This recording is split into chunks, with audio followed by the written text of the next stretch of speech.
소중한 사연을 나누는 세상만사입니다.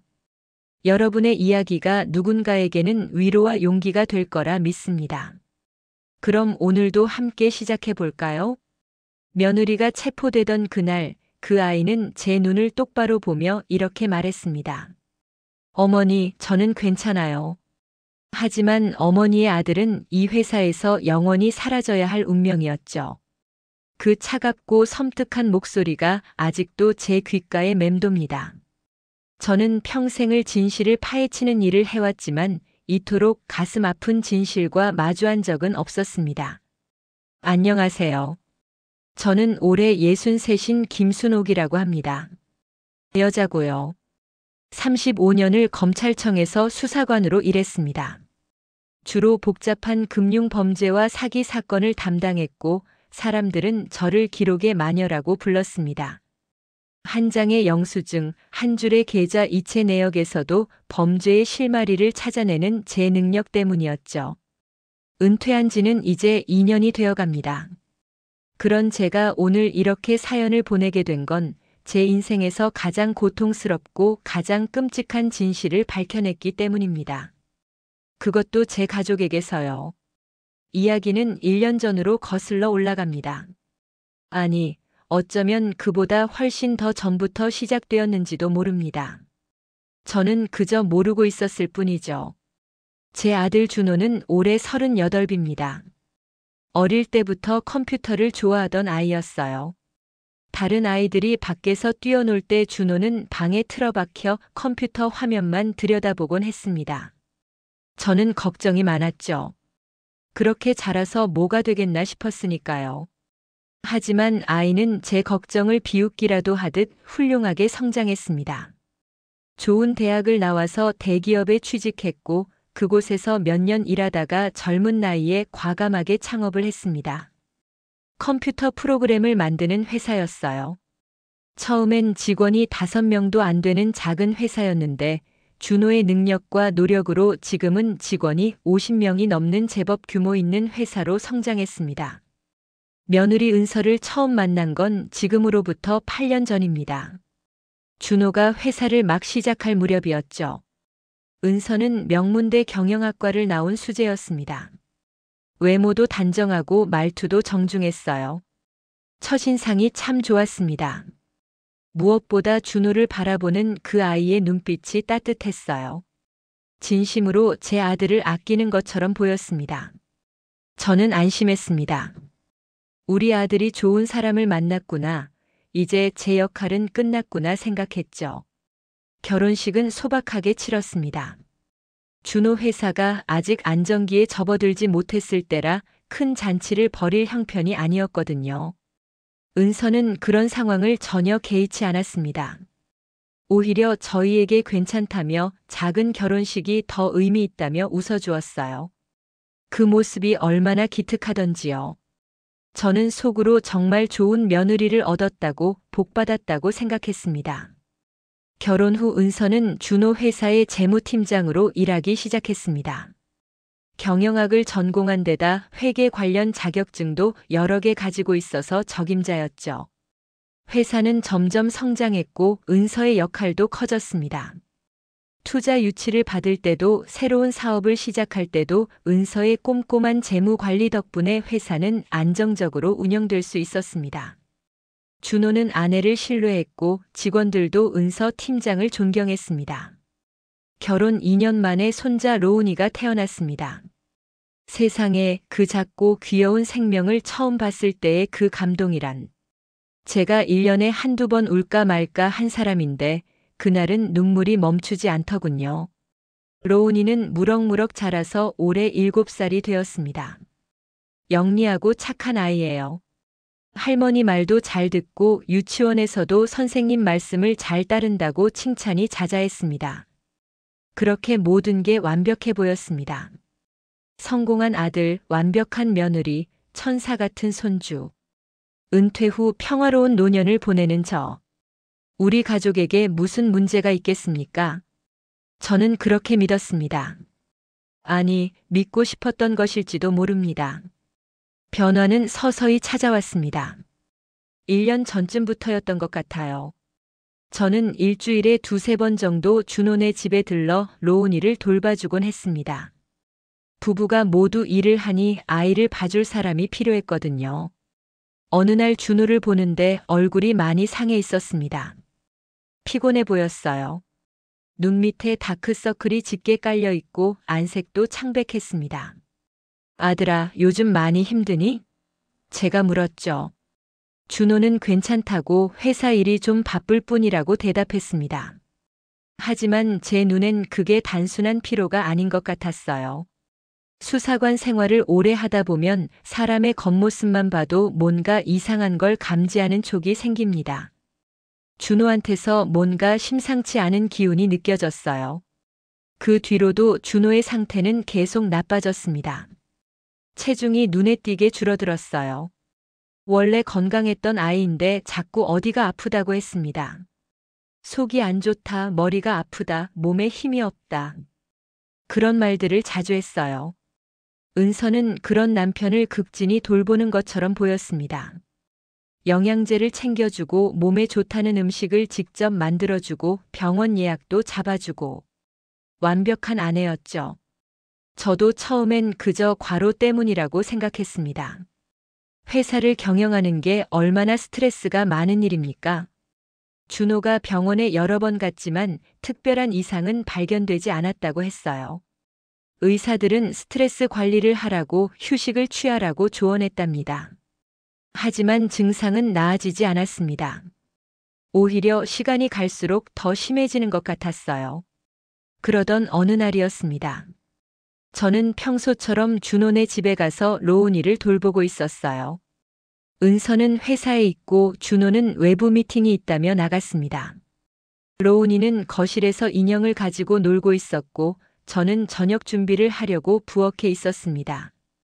그때 로운이가 혼잣말을 하는 게 들렸어요. 아이들은 혼자 놀 때 종종 그러잖아요. 인형한테 말을 걸기도 하고 상상 속 친구와 대화를 나누기도 하고. 저는 별 생각 없이 듣고 있었는데 로운이가 이런 말을 했습니다.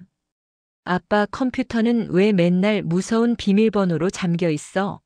엄마가 매일 밤 아빠 컴퓨터 만지는데 왜 나는 못 만져? 순간 제 손이 멈췄습니다. 이상했어요. 준호는 원래 컴퓨터에 비밀번호를 걸어두지 않는 아이였습니다. 집에서까지 그럴 필요가 없다고 생각했거든요.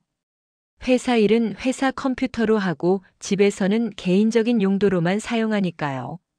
그런데 로운이 말로는 아빠 컴퓨터가 잠겨 있다? 그것도 무서운 비밀번호로. 더 이상한 건 은서가 매일 밤 준호 컴퓨터를 만진다는 거였습니다.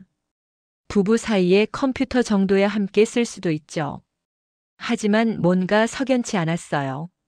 로운이의 말투가 마치 비밀을 이야기하는 것 같았거든요. 엄마가 아빠 몰래 뭔가 한다는 뉘앙스가 느껴졌습니다. 저는 로운이에게 다가가 물었습니다. 로운아, 방금 무슨 말 한 거야? 아빠 컴퓨터가 어떻다고? 로운이는 큰 눈을 껌벅이며 대답했어요. 아, 할머니. 아빠 컴퓨터요? 요즘 아빠 컴퓨터 켜면 비밀번호 넣어야 해요. 숫자도 많고 영어도 있고 되게 길어요. 저번에 제가 게임하고 싶어서 켜려고 했는데 안 돼서 울었어요. 그래? 그럼 엄마가 컴퓨터를 만진다는 건 뭐야? 로운이는 잠깐 생각하더니 말했습니다. 밤에 제가 물 마시러 일어났는데요. 거실이 환해서 봤더니 엄마가 아빠 컴퓨터 앞에 앉아 있었어요. 되게 집중해서 보고 있었어요. 제가 엄마라고 불렀는데 못 들은 것 같았어요. 그래서 저 혼자 물 마시고 다시 잤어요. 한 번만 그런 거야? 아니요, 여러 번 봤어요. 엄마는 제가 자는 줄 아는 것 같아요. 근데 저 가끔 깨거든요. 로운이의 말에 저는 뭔가 이상한 느낌이 들었습니다. 은서가 한밤중에 남편 몰래 컴퓨터를 보고 있다? 그것도 여러 번? 물론 악의적으로 해석하지 않으면 별일 아닐 수도 있습니다. 업무를 보는 건지 아니면 개인적인 용무가 있는 건지.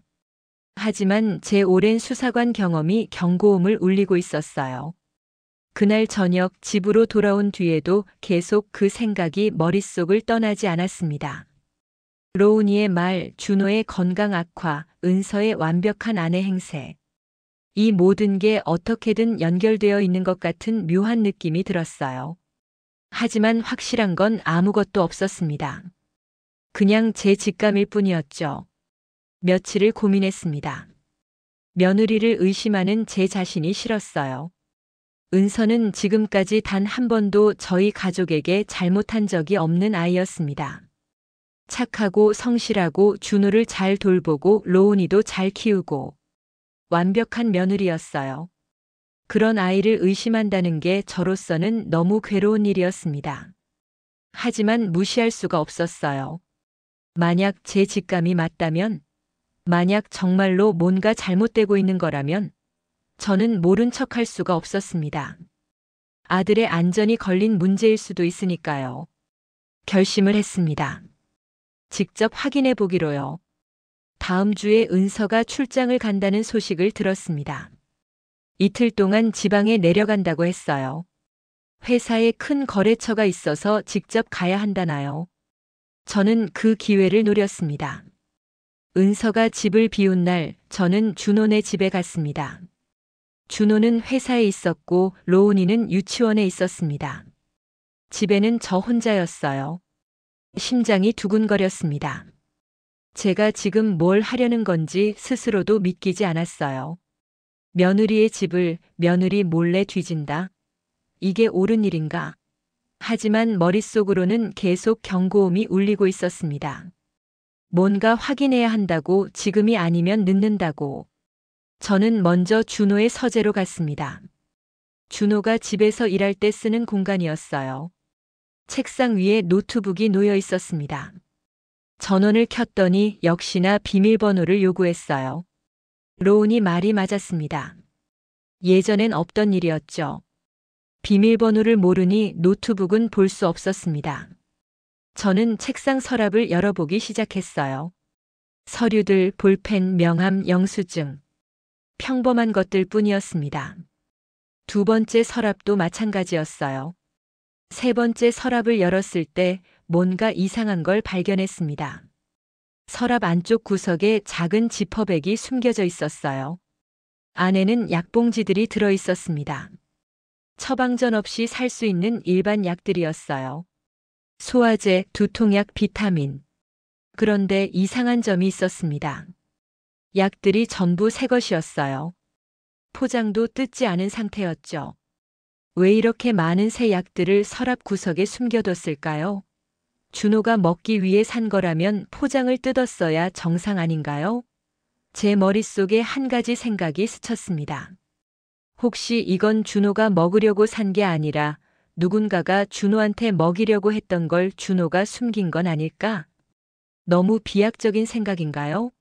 하지만 수사관 생활을 오래 하다 보면 이런 직감을 무시할 수가 없습니다. 저는 그 약봉지들을 사진으로 찍어뒀습니다.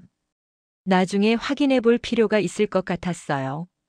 계속 수색을 이어갔습니다. 서재의 책장을 뒤져봤지만 특별한 건 없었어요.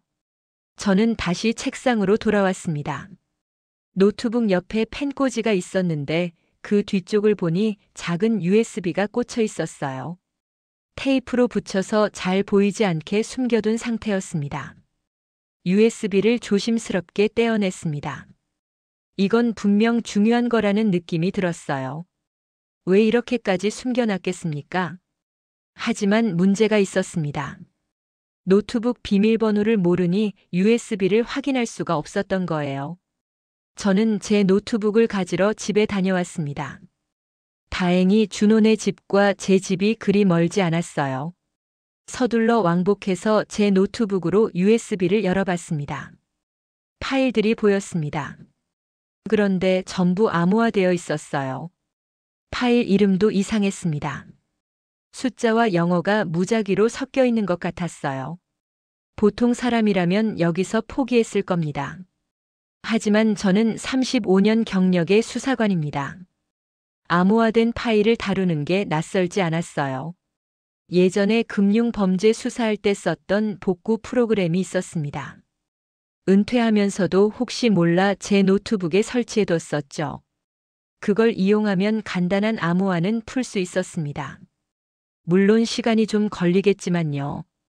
프로그램을 돌리는 동안 저는 집안을 더 살펴봤습니다. 부엌 찬장, 냉장고, 안방 서랍. 하나하나 꼼꼼히 확인했어요. 특별한 건 없었습니다. 은서의 화장대도 봤지만 평범한 화장품들 뿐이었어요. 2시간쯤 지났을까요? 노트북에서 알림음이 울렸습니다. 암호 해독이 완료됐다는 신호였어요. 저는 서둘러 서재로 가서 파일들을 열어봤습니다. 첫 번째 파일은 엑셀 파일이었습니다. 회계 장부였어요. 준호 회사의 재무 관련 자료인 것 같았습니다. 저는 회계 전문가는 아니지만 수사 과정에서 장부를 워낙 많이 봐서 대충은 알아볼 수 있었어요. 자세히 들여다보니 이상한 점들이 보이기 시작했습니다. 지출 내역 중 일부가 의심스러웠어요. 거래처 이름이 실제로 존재하는 회사인지 확인이 필요해 보였습니다. 금액도 너무 컸어요. 수백만 원에서 수천만 원씩 나가는 지출들이 정기적으로 있었습니다. 더 놀라운 건 준호의 이름으로 된 계좌 이체 내역이었습니다. 해외 계좌로 큰 돈이 여러 번 이체되어 있었어요. 그런데 이건 말이 안 됐습니다. 준호가 왜 회사 돈을 해외 계좌로 빼돌리겠습니까? 회사를 키우는데도 바쁜 아이가? 저는 다음 파일을 열어봤습니다. 워드 문서였는데 제목이 기록이라고 되어 있었어요. 내용을 읽는 순간 제 등골이 오싹해졌습니다. 그건 일지였습니다. 날짜별로 꼼꼼히 기록된 관찰 일지였어요. 그리고 관찰 대상은 다름 아닌 제 아들 준호였습니다. 2024년 3월 5일. 대상의 식사량이 전날보다 20% 감소. 속이 더부룩하다는 호소. 계획대로 진행 중. 2024년 3월 12일. 대상이 두통을 호소. 진통제 복용. 아침 식사 거의 하지 않음. 체중 1kg 감소 확인. 2024년 3월 20일. 대상의 컨디션 악화 뚜렷. 회사 일에 집중하지 못하는 모습. 직원들이 걱정하기 시작. 적절한 타이밍. 2024년 4월 3일. 대상이 병원 방문. 검사 결과 이상 없음. 예상대로. 용량 조절 필요. 이런 식의 기록이 1년치가 넘게 적혀 있었습니다. 마치 실험 대상을 관찰하는 것 같은 냉정한 어조였어요. 계획이라는 단어, 용량 조절이라는 표현. 이게 대체 무슨 의미인지 알 것 같으면서도 믿고 싶지 않았습니다. 일지는 계속 이어졌습니다. 2024년 5월 15일. 대상의 판단력 저하 관찰됨. 중요한 회의에서 실수. 이 사진들의 신뢰도 하락. 모든 게 순조롭게 진행됨. 2020년 6월 2일. 대상이 의심하기 시작. 주의 필요. 당분간 투여 중단하고 상태 호전시킬 것. 2024년 6월 23일. 대상 컨디션 회복. 의심 사라짐. 다시 시작 가능. 투여라는 단어를 보는 순간 저는 온몸이 얼어붙는 것 같았습니다. 이건 누군가가 준호한테 뭔가를 먹이고 있다는 얘기였어요. 그것도 준호 몰래 준호의 건강을 해치면서. 그리고 그 모든 과정을 냉정하게 기록하고 있었습니다. 일지의 마지막 부분은 더욱 충격적이었습니다. 2024년 9월 1일. 최종 단계 진입. 대상의 회사 내입지 충분히 약화됨. 이 사진들도 대상의 능력에 의문 제기하기 시작. 재무장부 준비 완료. 대상 명의의 횡령 증거 완벽하게 구축됨. 2024년 9월 15일. 해외 계좌 정리 시작. 최종 이체 후 모든 흔적 제거 예정. 대상은 곧 모든 책임을 지게 될 것. 2020년 10월 1일. 마지막 단계. 대상 제거 후 회사 인수 절차 진행. 새로운 시작. 대상 제거라는 단어를 보는 순간 저는 노트북을 쥔 손이 떨리는 걸 느꼈습니다. 이건 단순한 횡령이 아니었어요. 이건 살인 계획이었습니다. 그것도 아주 치밀하게 짜인. 저는 다른 파일들도 확인했습니다. 준호 명의로 위조된 각종 서류들이 있었어요. 해외 계좌 개설 신청서, 금융거래 내역, 이메일 기록. 전부 준호가 회사 돈을 빼돌린 것처럼 꾸민 증거들이었습니다. 진짜처럼 보이도록 아주 정교하게 만들어져 있었어요. 그리고 마지막 파일. 그건 메모 형식이었는데 계획의 전체 그림이 적혀 있었습니다. 1단계. 대상의 건강 악화시키기. 서서히 의심받지 않게. 2단계. 대상의 판단력과 업무 능력 저하시키기. 회사 내 입지 약화. 3단계. 대상 명의로 횡령 증거 만들기. 회사 자금 빼돌리기. 4단계. 적절한 시기에 대상 제거. 사고나 자연사로 위장. 5단계. 대상 사후 횡령 사실 발각. 유가족으로서 회사 정리. 6단계. 회사 자산 처분 후 해외 이주. 너무나 냉정하고 치밀한 계획이었습니다. 그리고 이 모든 걸 꾸민 사람이 누구인지는 명확했어요. 회사의 재물을 총괄하고 준호의 일상을 가장 가까이에서 지켜볼 수 있는 사람. 다름 아닌 며느리 은서였습니다. 저는 그 자리에 주저앉고 말았습니다. 다리에 힘이 풀렸어요. 믿을 수가 없었습니다. 은서가? 그 착하고 성실하던 은서가? 8년 동안 우리 가족과 함께 웃고 울던 그 아이가? 손주를 낳아주고 잘 키워온 그 아이가? 하지만 증거는 명확했습니다. 파일들, 일지, 계획서. 모든 게 은서가 오랜 기간 동안 이 끔찍한 범죄를 준비해왔다는 걸 보여주고 있었어요. 준호를 사랑한 게 아니었습니다. 처음부터 회사가 목적이었던 거예요. 준호와 결혼한 것도 재무팀장이 된 것도 모두 이 계획의 일부였던 겁니다. 저는 얼마나 그 자리에 앉아 있었는지 모르겠습니다. 정신을 차려보니 해가 지고 있었어요. 로운이가 유치원에서 돌아올 시간이었습니다. 저는 서둘러 정리를 했습니다. USB의 모든 파일을 제 노트북에 복사했어요. 그리고 USB는 원래 자리에 다시 붙여놨습니다. 은서가 눈치채서는 안 됐으니까요. 집으로 돌아온 저는 밤새 고민했습니다. 어떻게 해야 할까? 경찰에 신고해야 하나? 하지만 아직 실제 범죄가 일어난 건 아니었어요. 준호는 아직 살아있고 회사 돈도 완전히 빼돌려지진 않은 것 같았습니다. 지금 신고하면 증거가 충분할까? 은서가 발뺌하면 어쩌지? 더 큰 문제는 준호였습니다. 아들한테 이 사실을 말해야 하나? 당신 아내가 당신을 죽이려 한다고. 그 말을 어떻게 꺼내야 할까요? 준호가 믿어줄까? 아니, 설령 믿는다 해도 그 충격을 견딜 수 있을까? 저는 옛 동료에게 연락했습니다. 검찰청에서 함께 일했던 후배였는데 지금은 금융범죄 전담부서에서 일하고 있었어요. 조심스럽게 상황을 설명했습니다. 물론 제 가족 일이라는 건 말하지 않았어요. 가상의 시나리오처럼 얘기했습니다. 후배는 심각한 사건이라고 했어요. 하지만 증거를 더 확보할 필요가 있다고 조언했습니다. 특히 실제 횡령 금액과 경로를 추적해야 하고 준호의 건강 악화가 인위적인 것임을 증명할 의학적 증거도 필요하다고 했습니다. 저는 신중하게 계획을 세웠습니다. 먼저 준호의 건강부터 지켜야 했어요. 은서가 준호한테 뭔가 먹이고 있다면 그걸 막아야 했습니다. 하지만 직접적으로 개입하면 은서가 눈치챌 수 있었어요. 다른 방법이 필요했습니다. 저는 준호를 만나 솔직하게 말했습니다. 준호야, 엄마가 요즘 내 건강이 너무 걱정된다. 정밀 검사 한번 받아보는 게 어떨까? 제가 아는 병원이 있는데 거기 의사 선생님이 정말 실력이 좋으셔. 준호는 처음엔 괜찮다고 했지만 제가 계속 권하자 결국 승낙했습니다. 저는 신뢰할 수 있는 의사에게 미리 연락해서 상황을 설명했어요. 물론 자세한 내용은 말하지 않았지만 혹시 모를 독극물 검사도 함께 해달라고 부탁했습니다. 검사 결과는 일주일 후에 나왔습니다.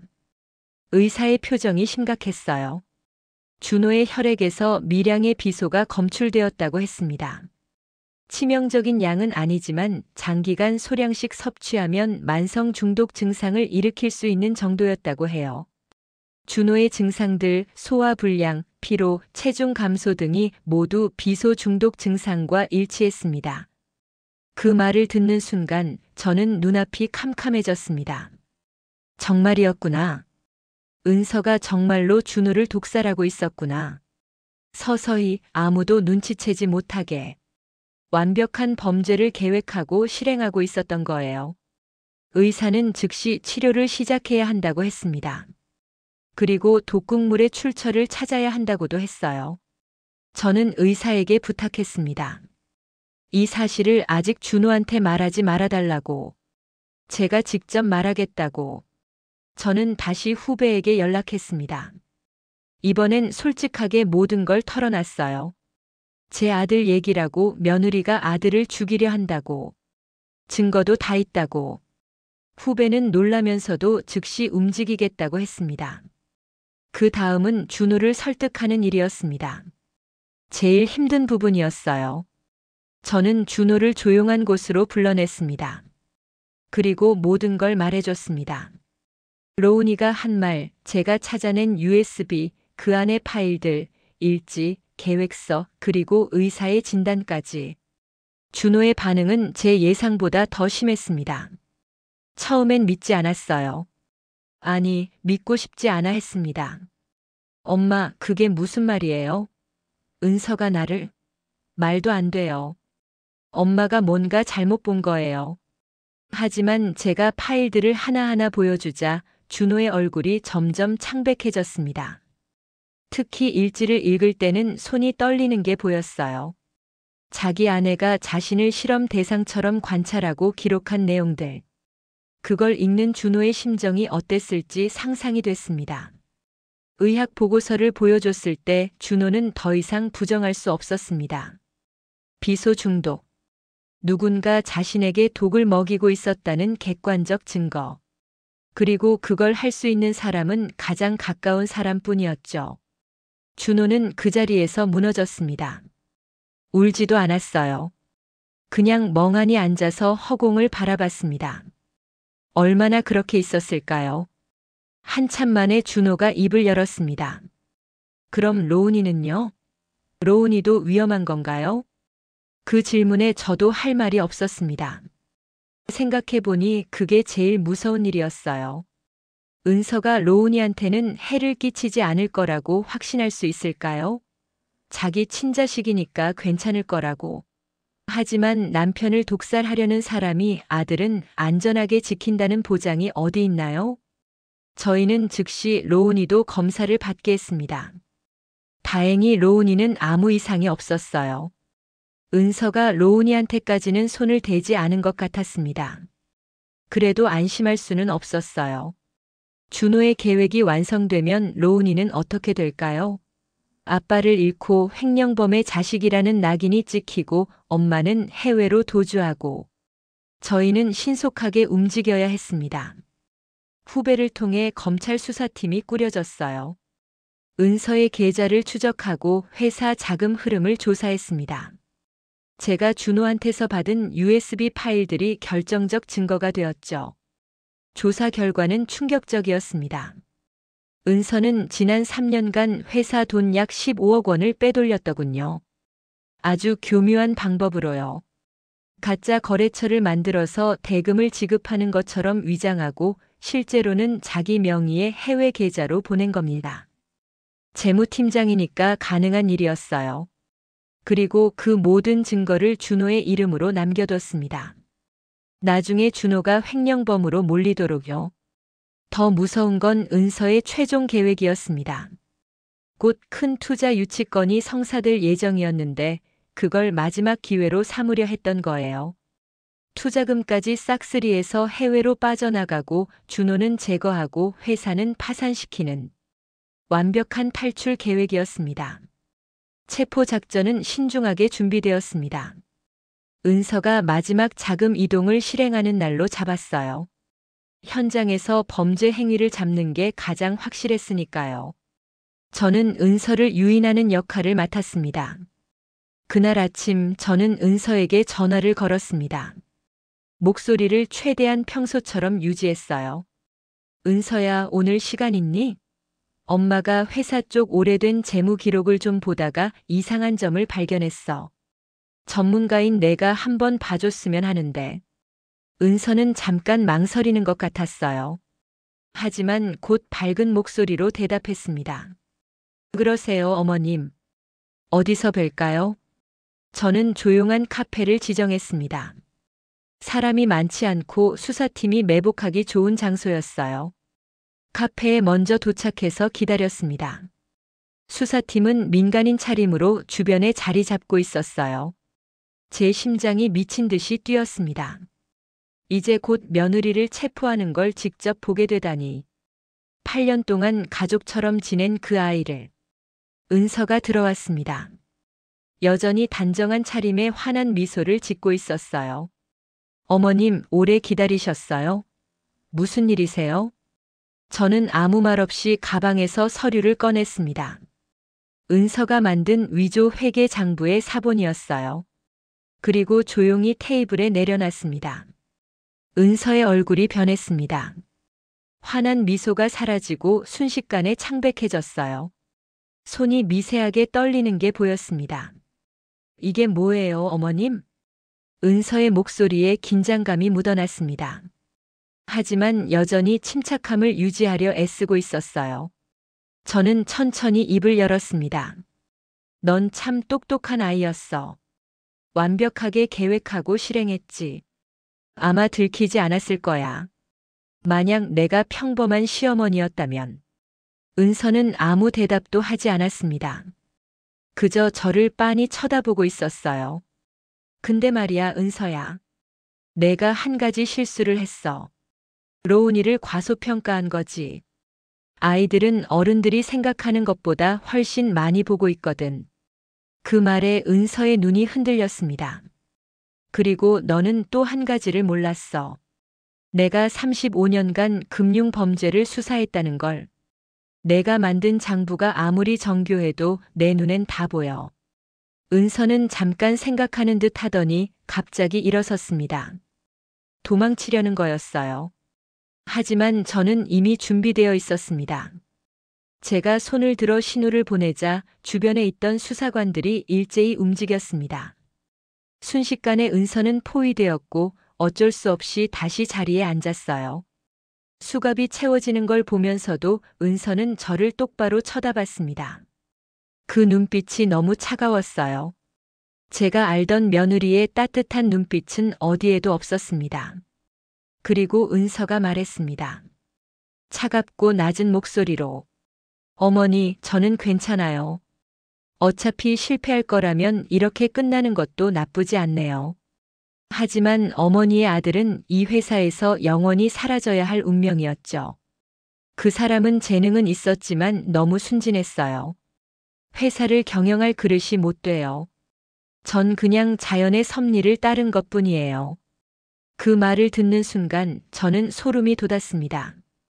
이 사람은 정말로 양심의 가책 같은 게 없는 거구나. 8년 동안 함께 산 남편을, 아이의 아빠를 죽이려 했으면서도 전혀 죄책감이 없는 거구나. 은서는 경찰차에 실려갔습니다. 그날 이후로 저는 은서를 직접 보지 못했어요. 재판 과정도 준호한테 맡기고 저는 로운이를 돌보는 데 집중했습니다. 재판은 빠르게 진행되었습니다. 증거가 명확했으니까요. 은서는 횡령죄, 살인 미수죄, 증거 조작 등 여러 혐의로 기소되었고 결국 징역 15년을 선고받았습니다. 변호인은 항소했지만 받아들여지지 않았어요.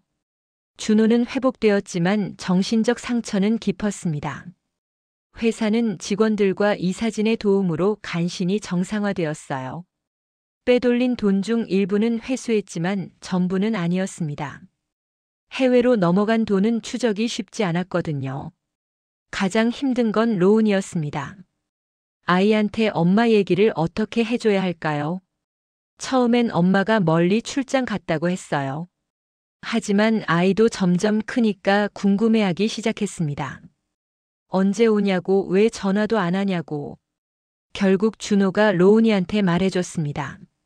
나이에 맞게 조심스럽게요. 엄마가 잘못된 일을 해서 지금 벌을 받고 있다고. 한동안은 만날 수 없다고. 로운이는 많이 울었어요. 엄마를 보고 싶다고. 하지만 시간이 지나면서 조금씩 받아들이는 것 같았습니다. 지금 로운이는 초등학교 1학년입니다. 학교 생활도 잘하고 친구들도 많아요. 가끔 엄마 생각을 하는 것 같지만 예전만큼 힘들어하진 않습니다. 준호와 제가 그리고 친척들이 최선을 다해 아이를 돌보고 있거든요.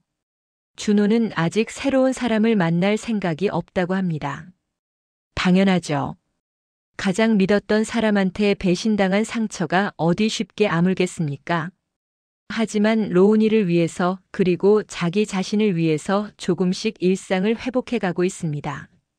저는 지금도 가끔 생각합니다. 제가 눈치채지 못했다면 어땠을까? 로운이의 그 말을 그냥 흘려들었다면, 제 직감을 무시했다면, 아마 지금쯤 준호는 이 세상에 없었을 거예요. 횡령범이라는 누명을 쓰고 죽었을 겁니다. 그리고 은서는 수십억을 챙겨서 해외로 유유히 떠났겠죠. 8년이라는 시간 동안 완벽한 며느리 노릇을 하면서 그 뒤에서는 냉정하게 범죄를 계획하고 실행했던 은서. 저는 아직도 이해가 안 됩니다. 어떻게 그럴 수 있었을까? 준호를 조금도 사랑하지 않았던 걸까? 로운이를 낳으면서도 아무 감정이 없었던 걸까? 재판 기록을 보면 은서는 처음부터 준호의 회사가 목적이었다고 합니다. 준호를 만난 것도 우연이 아니었대요. 일부러 접근한 거였습니다. 회사가 성장할 가능성이 보이니까 결혼까지 한 거고요. 로운이는 계획에 없었지만 아이가 생기니 오히려 더 완벽한 위장이 되었다고 했답니다. 정말 소름 끼치는 일입니다. 그 모든 시간이 연극이었다는 게, 가족이었던 적이 한 번도 없었다는 게. 하지만 제가 35년 수사관 생활을 하면서 배운 게 하나 있습니다. 아무리 완벽한 범죄도 반드시 흔적을 남긴다는 것. 그리고 그 흔적은 예상치 못한 곳에서 발견된다는 것. 은서의 경우엔 그게 7살 아이의 순진한 혼잣말이었던 거죠. 요즘도 저는 로운이와 함께 있으면 그날을 떠올립니다. 아빠, 컴퓨터는 왜 맨날 무서운 비밀번호로 잠겨 있어? 그 한마디가 아들의 목숨을 구했어요. 만약 그날 제가 그 말을 듣지 못했거나 대수롭지 않게 넘겼다면 지금쯤 어떻게 됐을까요? 지금 이 사연을 듣고 계신 분들께 말씀드리고 싶습니다. 가장 가까운 사람이라고 해서 완전히 믿어도 되는 건 아니라는 것. 이상한 느낌이 들 때는 그냥 넘기지 마시라는 것. 특히 사랑하는 사람의 건강이나 안전에 관한 일이라면 더욱 그렇습니다. 물론 제 경우처럼 극단적인 상황은 흔하지 않을 겁니다. 하지만 작은 신호들을 무시하다 보면 큰 문제로 이어질 수 있어요. 배우자의 행동이 이상하다든지, 재정 상태가 설명할 수 없이 변한다든지, 아이가 불안해한다든지, 이런 신호들을 그냥 지나치지 마세요. 저는 지금도 가끔 생각합니다. 은서를 완전히 이해할 수는 없지만 어쩌면 그 아이도 나름의 이유와 상처가 있었을지도 모른다고. 하지만 그게 뭐든 간에 사람을 죽이려 한 건 절대 정당화될 수 없습니다. 특히 자기 남편을, 아이의 아빠를 그런 식으로 제거하려 했다는 건 용서받을 수 없는 일이에요. 로운이는 가끔 저한테 물어봅니다. 할머니, 엄마는 왜 그랬어요? 저는 아직도 그 질문에 제대로 대답하지 못합니다. 뭐라고 말해줘야 할지 모르겠어요. 그냥 엄마가 잘못된 선택을 했다고 하지만 그건 엄마의 잘못이지 너의 잘못이 아니라고 말해줄 뿐입니다. 준호는 이제 회사를 새롭게 정비하고 있습니다. 재무 시스템을 완전히 바꿨어요. 한 사람에게 너무 많은 권한이 집중되지 않도록 상호 견제 시스템을 만들었습니다. 다시는 이런 일이 일어나지 않도록요. 저는 이제 63입니다. 수사관으로 일할 때는 수많은 범죄를 보고 해결했습니다. 하지만 제 가족에게 일어난 이 일만큼 충격적이고 고통스러운 사건은 없었어요. 기록의 마녀라는 별명으로 불렸던 제가 가장 가까운 곳에 있던 범죄를 8년이나 모르고 살았다는 게 아이러니합니다. 하지만 늦게라도 알아챈 게 다행이라고 생각합니다. 그리고 제가 가진 능력으로 아들을 구할 수 있었던 것에 감사합니다. 만약 제가 평범한 사람이었다면 암호화된 파일을 열 수도 없었을 거고 증거를 제대로 보존할 줄도 몰랐을 테니까요. 이 사연을 쓰면서도 아직 믿기지가 않습니다. 정말 이런 일이 우리 가족에게 일어났다는 게, 며느리가 아들을 독살하려 했다는 게, 8년 동안 완벽하게 연기를 했다는 게, 지금도 가끔 은서가 우리 집에 놀러와서 함께 저녁을 먹던 날들이 떠오릅니다. 환하게 웃으며 제가 만든 음식을 맛있게 먹던 모습, 로운이를 안고 자장가를 불러주던 모습, 준호와 손을 잡고 산책하던 모습, 그 모든 게 가짜였다니. 어떻게 그렇게 완벽하게 연기할 수 있었을까요? 사람의 겉모습만 보고 판단해서는 안 된다는 걸 저는 수사관 시절부터 잘 알고 있었습니다. 하지만 가족은 다를 거라고 생각했어요. 함께 밥 먹고 명절을 보내고 기쁨과 슬픔을 나누는 사이는 진짜일 거라고. 그게 제 착각이었습니다. 요즘 준우를 보면 마음이 아픕니다. 겉으로는 멀쩡한 척하지만 가끔 멍하니 허공을 바라볼 때가 있어요. 그럴 때면 무슨 생각을 하는지 알 것 같습니다. 자기가 사랑했던 사람, 평생을 함께하려 했던 사람이 사실은 자기를 죽이려 했다는 걸 받아들이기 힘든 거겠죠. 하지만 준호는 강한 아이입니다. 로운이를 위해서라도 이겨낼 거예요. 저도 있으니까 혼자가 아닙니다. 우리 가족은 이 어려움을 함께 극복할 겁니다. 이 사연을 듣고 계신 분들 중에 혹시 비슷한 상황에 처한 분이 계실까요? 뭔가 이상하다는 느낌이 드는데 확신이 없어서 망설이고 계신 분. 제 말씀을 들어주세요. 직감을 무시하지 마세요. 특히 사랑하는 사람의 생명과 안전이 걸린 일이라면 더욱 그렇습니다. 물론 과도하게 의심하며 살 필요는 없습니다. 하지만 명백히 이상한 신호들이 있다면 그냥 넘기지 마세요. 확인해 보세요. 혹시 몰라요. 제 경우처럼 큰 위험을 사전에 막을 수 있을지. 저는 이제 로운이를 돌보며 평화롭게 살고 있습니다. 가끔 악몽을 꾸긴 하지만 준호와 로운이가 안전하다는 것만으로도 감사합니다. 만약 제가 조금만 더 늦게 눈치챘다면 지금 이 순간은 없었을 테니까요. 마지막으로 하고 싶은 말은 가족이 소중하다는 것입니다. 진짜 가족, 서로를 진심으로 아끼는 사람들 말이에요. 은서는 법적으로는 우리 가족이었지만 마음으로는 한 번도 가족이었던 적이 없었습니다. 하지만 지금 저와 준호와 로운이는 진짜 가족입니다. 서로를 지키고 아끼고 사랑하는 진짜 가족이에요. 이 사연을 준비하면서 지난 일들을 다시 떠올리느라 힘들었습니다. 하지만 혹시 누군가에게 도움이 될 수 있다면 제 경험을 나누는 게 의미 있을 것 같았어요. 여러분의 가족은 안녕하신가요? 사랑하는 사람들과 행복하게 지내고 계신가요? 그렇다면 정말 다행입니다. 그 행복을 지키시기 바랍니다. 그리고 혹시 뭔가 이상하다는 느낌이 든다면 용기를 내서 확인해 보세요. 때로는 의심하는 것도 사랑의 한 형태일 수 있습니다. 진실을 밝히는 것이 고통스러울 수 있지만 모르는 채로 더 큰 비극을 맞이하는 것보다는 낫습니다. 긴 사연 들어주셔서 감사합니다. 여러분 모두 건강하시고 사랑하는 사람들과 행복한 시간 보내시길 바랍니다. 그리고 작은 신호도 놓치지 마세요. 그게 때로는 생명을 구할 수도 있으니까요. 영상이 재미있으셨다면 구독과 좋아요, 댓글까지 부탁드리고 오늘도 건강하고 행복한 하루 되시길 바랍니다.